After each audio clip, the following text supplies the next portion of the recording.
Hello mga friend, good morning! Sa ngayon, ang topic natin about sickness, no? Kay hindi natin alam na darating ang sakit sa atin. Kahapon, ng ilang araw, mabuti ang katawan natin. Pero hapon, next day, inaumpisa na ang sakit, no? Nagka-flu ka dahil sa rain, no? At kung anong na nag-cause ng sickness mo. Kaya yan ang atin nang bigyan pansin, no? Dito sa topic ko natin, doktor, I am sick. Yan. Dito, hindi lang sigad ang kailangan natin na mahil sa atin. Kailangan din na magpatingin tayo sa doktor. Kung heal tayo ng God, no? O si Papa Jesus, mas mabuti. Yan ang example sa kapatid ko na sabi ng doktor, isang doktor na salang at pa-experience siya at sa result daw nag-enlarge ang heart niya. Kaya yan na Lord please, wag naman, malaking gastos yan. Hindi namin kaya yan. Kung pwede, pakihilman sa ang aking kapatid. Yan, nagpunta na kami sa doktor. Sa doktor sa heart. Napaka ganda ng result, no? Inhale ni Papa Jesus ang kapatid ko. Sabi ng doktor, walang enlarge ang heart niya, kundi dala yan ang asthma niya. Kaya napaka-happy ko. At ang lungs niya, wala namang wala namang diferensya, no? May mga gamot lang siya na para hindi magpapunta sa ganyang sakit, no? Kung pabayaan namin, ma-enlarge ang heart niya at madamage ang lungs niya. Kaya yan, importante, huwag lang sa prayer, kundi ipatingin sa doktor. Thank God, kay Lord Papa Jesus, kay ang kapatid ko ay nang mabuti na ang ang kalagayan niya. Gani, tayo din. Huwag magpabaya sa natin, sa katawan natin. Pag may naramdaman kayong sakit, o pagkahilo, o parang may sumuntok sa stomach ninyo, ipatingin na agad sa doktor. Huwag pabayaan kay hindi maganda ang result. Iyan pa ang nagpadali ng buhay mo. Kaya kung mapunta yan sa example, may medyo bukol sa breast mo. Papaya ka lang kala mo ordinaryan. Pagdating ng time na masakit na, diyan ka na lang magpatingin sa doktor. Sorry na, huli na ang lahat. Kay stage 4 ng cancer mo. Iyan ang leksyon sa atin na huwag magpabaya. Kay ang kailangan natin ay ang when you are sick and kailangan natin ipagamot ng pain ng ano natin at sisyo, no?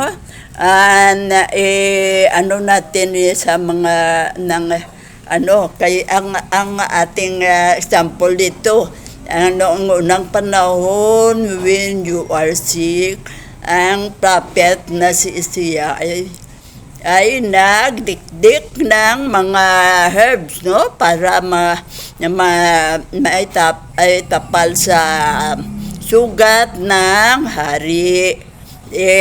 Why ask in my miracle kung pwede mo namang gamutin. Mas maganda kung ginagamot mo na ipinapanalangin mo pa, no?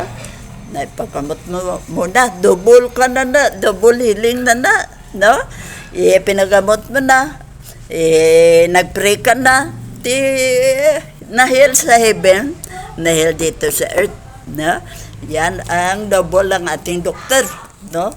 Sa heaven and earth, kaya yan ang ipanalangin mo pa na, no? Kung may sakit. Yan ang ginawa ko. Nagpakonsulta kami sa kapatid ko, sana Papa Jesus, gamutin mo ang kapatid ko na sana may good news ka sa akin o sa amin. Dalawa, na hindi naman delikado ang sakit niya. Ganyan ang result. Miracle, sabi ng doktor na yan, sabi na doktor sa lungs, na ang heart niya. Yan, natakot kami. Pero sabi ng nurse supervisor na kasama si Tel, second opinion nyo yan, tingnan natin ang sa heart na doktor kayo pumunta. Yan, nagpa-Riverside kami at nagpa-konsulta sa doktor sa heart. Yan ang result. Pero nang hindi pa kami kung example, ika-10 kami sa patient. Nang ka lang dyan sa seat sa labas.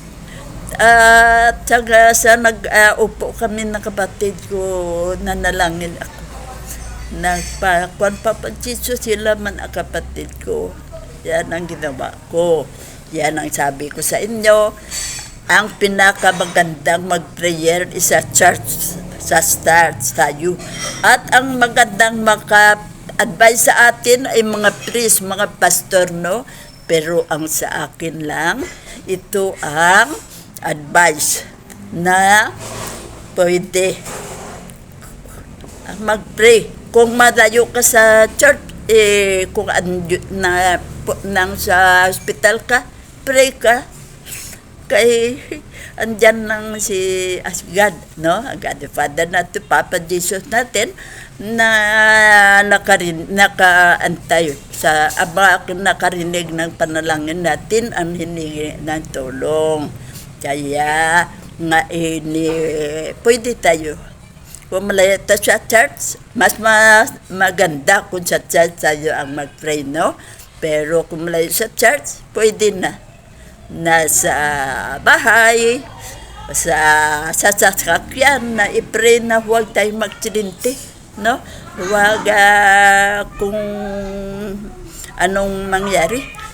Ganyan ang kung naglakad ka, na huwag kang nagsasakyan na naka back and forth sa daan. Kaya yan ang prayer na okay sa mga lugar na malayo sa church, na at yan ang atin gamitin sa atin sakit. Panalangin tapa, no? Hindi lang at ang result para mas ang isipan natin na baka na itong sakit ko na ordinaryo mo lang pala. Nag-insomnia ka, hindi ka na makatulog, isip-isip, baka cancer na ito, baka na ito, no? Kaya yan ay para peaceful ang mind natin, ipakonsulta sa doktor. Kung ah, 3 araw nang masakit ang ulo mo at ayaw magpa-check up ka na lang sa doktor, no? Magpa-check up sa doktor, may naramdaman kang parang nagsuntok na sa bituka mo, sa loob ng tiyan mo, wala namang dati doon. I-consulta mo na malalaman, no?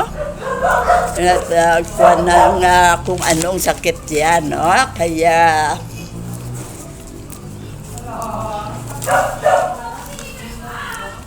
tuwing umaga na dati ay hindi nagpatingin, hindi magpatingin ka, no? Kung umaga na dati ay hindi ka nahilo, ngayon nahilo ka na, no?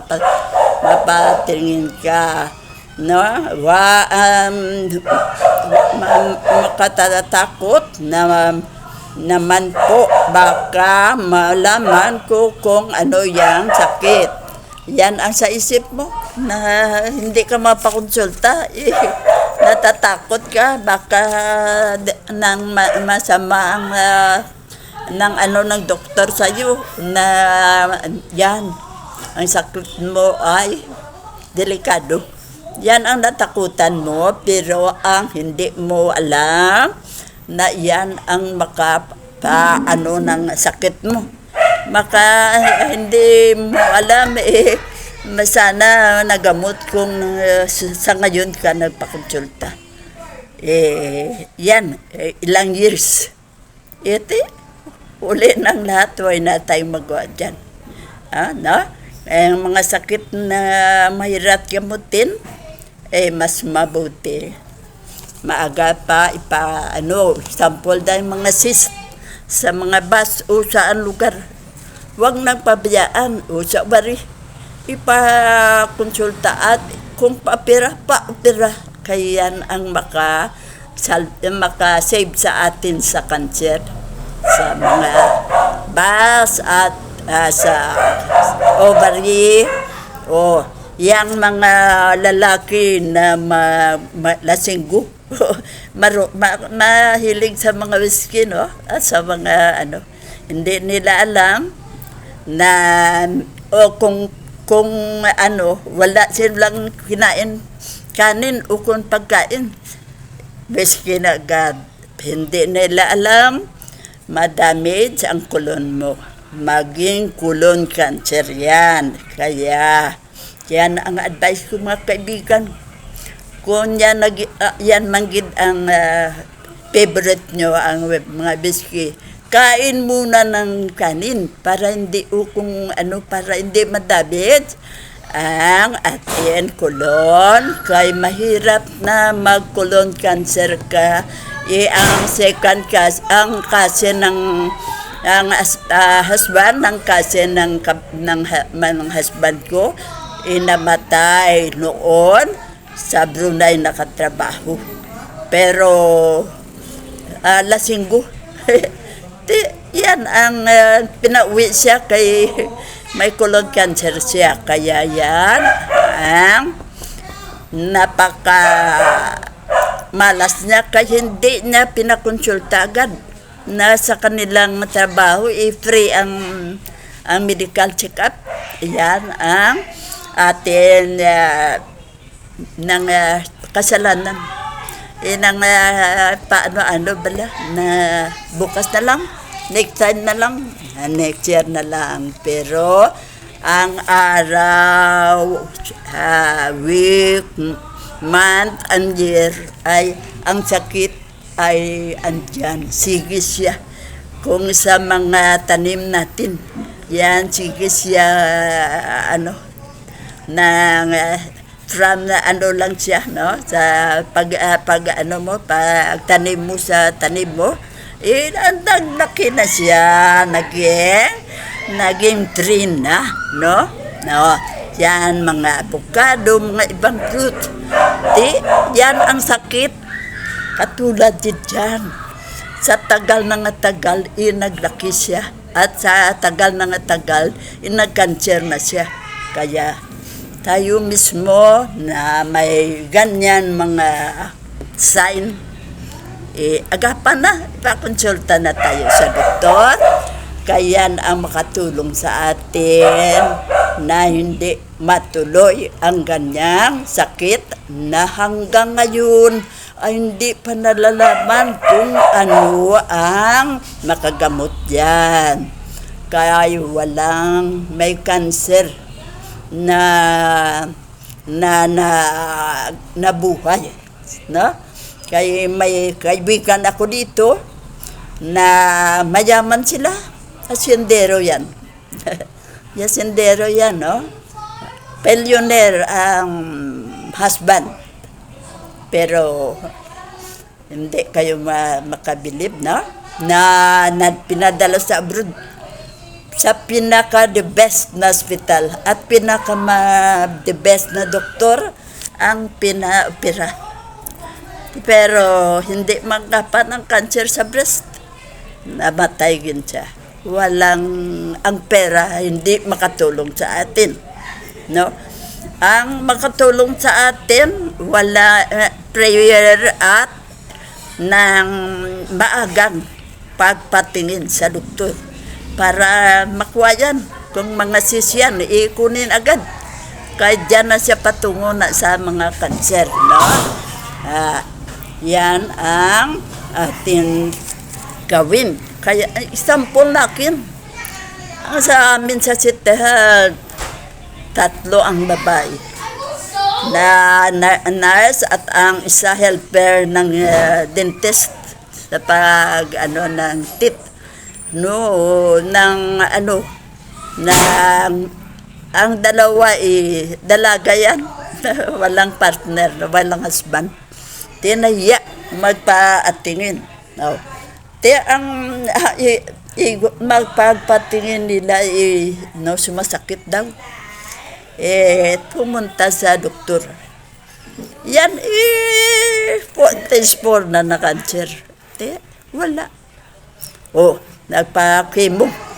Ang best friend ko na administrative officer namin, kinamahan ko pa Bacolod. Ang wig ng lumipad. At maagapan ng isang pasayro. Sabi niya, tinawanan ba ako ng mga kasama natin sa sakyan? Wala. Hindi ka tinawanan, naawa sila sa iyo, tulungan sana kanila. Yan ang hindi gid sa nagapan. Ang aking isang ang nurse namin, guro 2 years pa lang nang namatay na sa cancer sa at ang helper ng amin dentist, ayan din namatay. Ang aming lalaking kasama dyan, under sa ang sanitary inspector yan, lasinggo din. Yan, nag-cancer sa lungs at namatay din. Kaya yan, settled na sila, hindi pa napakonsulta. Pabaya-baya sa sarili nila. At inaantay lang na mag-cancer na at magpakonsulta. Huli na ang lahat. Kaya mga kaibigan, ang advice ko sa inyo, mas maaga kung may naramdaman kayong sakit, pakonsulta na kaagad para madali siyang mag-cure. Kasi, gina-example ko sa inyo ang TB.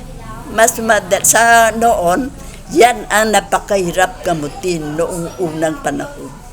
Pero sa ngayon, madali lang, 1 year lang, heal ka na.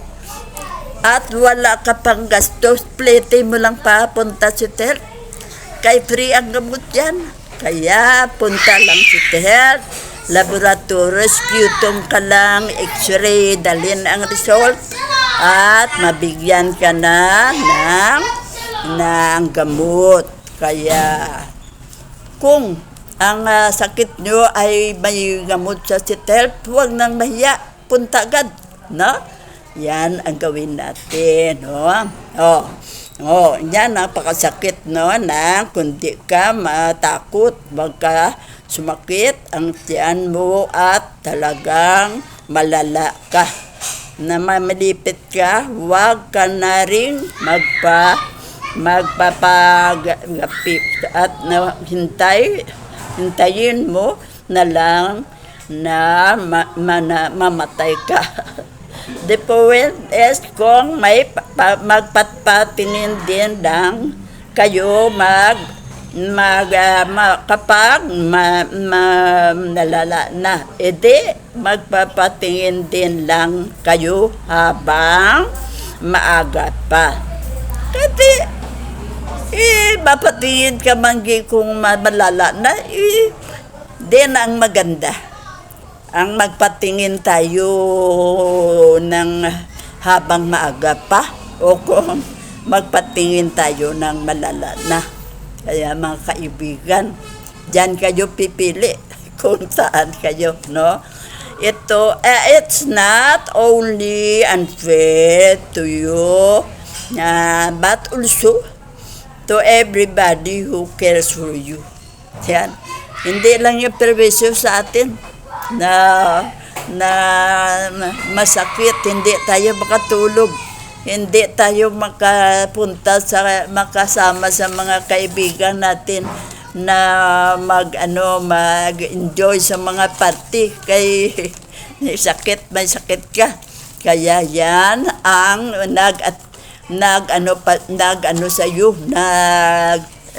kung caregiver bla nag-attender sa'yo, nagpakain sa'yo, nagpa-take ng medicine, at kung hindi ka na nag-take bath sa'yo, o kung nag-bath, yan, perwisyo din. Hindi lang ikaw ang maperwisyuhan, kundi ang nag-caregiver sa'yo. Yan kung kapatid mo, nanay mo, o ano. Dala perwisyo yan, kaya huwag natin antayan na na ang sakit. Agad, no? Kasi kahit ka naman pabaya at hindi mo paggamot ang sarili mo, ipaggamot ka rin ng mga ng magmamahal sa iyo, no? Hindi naman sila daw baliwala ka. Hindi sila, maski hindi ka magpagamot, dalhin ka sa doktor. Bahala na. Magalit ka, maaway lang tayo, basta pakonsulta mo na. Kundi sasama ka na, sige, magalitan ka, pagtampo mo, 1 week, hindi kayo ang pagkain mo, hindi maganda, no? Pabaya ka, hindi naman tayo makasundo, hindi naman tayo bahala ka sa sarili mo dyan, ikaw ang talo. Kaya yan ang gawin natin, no? Perwisyo ka sa sarili mo at sa taong mag-attender sa'yo. Kailangan magpagamot agad. So, in fairness to them and to you, seek medical attention early enough. Bakit ka matatalo na malaman ang natakot na malaman ang totoo na pwede mo pang agapan kaysa kaysa naman hindi huli na. Wag magpaliban wag iwasan at wag nang i-deny over illness will not go away. Akala mo Pabaya tayo. Ang sakit, baliwala ako sa taong ito. Lalayas na lang ako sa katawan niya. Hindi yan. Nagkamali ka. Isa, ano niya ka? Tingnan natin. Pabayaan mo ako dito. Tingnan natin kung sinong talo sa atin. Yan. Ang sis. Yan siya. Nag-antay lang na kunin. Pero binawali mo na. Tiwala mo lang. Yan. Siya, ikaw ang talo. Maging cancer ako. Kaya wala ka ng salvasyon, no? Hindi ka na mabuhay sa mundong ito, no? We ignore it. It will only take precious time for it to grow a monster. Monster na siya. Kay cancer na siya mo. Yan mga friend. Yan ang gawin natin. Pagkamot agad sa mula ngayon. Nalaman na natin ang resulta kung pabaya-baya tayo sa ano natin. Huwag kang mag-alala ng mga gastos. Kaya may free tayo. May ano tayo ng mga pwede sa paggamot kung ipa-hospital ka o yan. O sa amin sa DSIS, diyan gid makakuha ka ng sick leave mo at may kung hospital ang SS o DSIS mo maano ng gastos. Huwag isipin ang gastos. Ipakonsulta agad sa doktor at ang gastos madali lang nating mabilyan. Ano mo lang sa isipan mo kung ano makatulong sa iyo. Kaya lang ang ating katawan pinaka-important part ng ating buhay. Kung wala tayong katawan, mamatay na tayo, no? Kaya yan, huwag pabayaan, huwag nang overwork, overdrink, overeat, na nagtaba-taba ka na ganyan ang nangyari. Ikaw mismo ang naglagay ng sakit sa katawan mo. Kaya mga friend, ano sa sarili mo. Kung daw medyo may money ka naman, every 2 years, general check-up. Hindi ka masayang sa pera, kaya ang pera, kung marunong ka lang, maghanap ng pera, andyan lang siya. Kaya huwag mo nang idamot yan sa katawan mo. Ipagamot agad, ipakonsulta agad. At sa madaling kaysa leksyon natin na ang sakit na hindi mo agad na pakonsulta ay siya napunta sa nang ikamatay mo, no?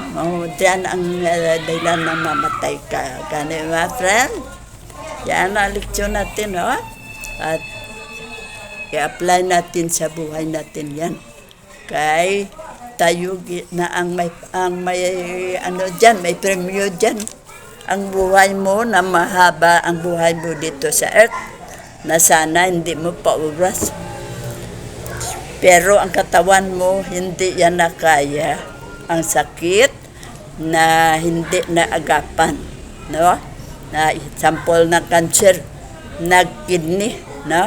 Na may diabetes ka, hindi natin maibitar yan kay yan ay sakit na mana natin sa mga ninuno natin, no? May dyan. May asthma, may high blood, at cancer, yan. Ang bantayan natin sa katawan natin. Kung may sa ninuno natin ay may cancer, agapan na agad. May cyst tayo. Huwag nang pabaya-baya. Sa maliit pa lang ipatanggal na agad. Punta sa doktor na maopera dyan. Huwag kang matakot. Kaya hindi masakit yan, may anesthesia. Na yan ang nagtulong sa atin para hindi tayo makaano ng sakit. Na? Kaya mga friend, wala kang dapat katakutan.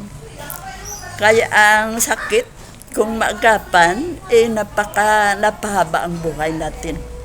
Kaya mga friend,